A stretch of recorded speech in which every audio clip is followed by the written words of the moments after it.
تازه د پاکستان او طالبانو د جګړې په اړه تازه او نوي بحثونه. د افغان نیوز قدرمن لیدونکو ستړي مشئ. د سپینې ماڼۍ ویانده طالبان او پاکستان د خپل اختلافونه په خبرو حل کړي. پر افغانستان د پاکستان له هوایي حملو وروسته متحده ایالاتونو یو ځل بیا پر دواړو خواو غږ کړی چې خپل اختلافونه د خبرو له لارې اوار کړي.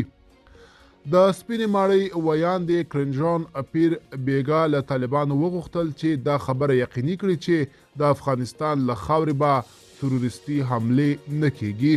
میرمن جان پیر زیاته کړه امریکا پر دې ژمنه ولاړه ده چې افغانستان باید هیڅکله د هغو تروریستي ډلو په ځاله بدله نشي چې متحده ایالاتونو یا متحدانو ته یې ګواښ پیښوي.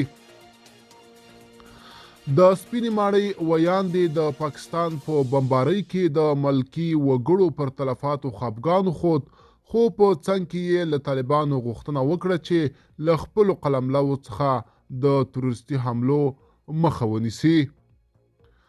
پرون له دې مخکې د امریکا د بهرنیو چارو وزارت ویان ودانت پاتیل هم په یوه خبري غونډه کې دې ته ورته څرګندونې وکړې.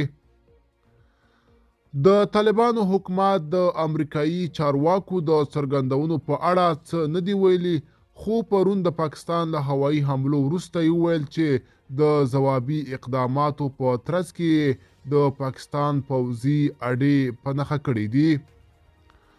ملګرو دا وه زموږ چمتو شوی ویډیو. که تاسو هم د دې ویډیو په اړه څه نظر لرئ په کومنټ کې راسره ولیکئ. تر بیا ښه وخت، ښې چارې.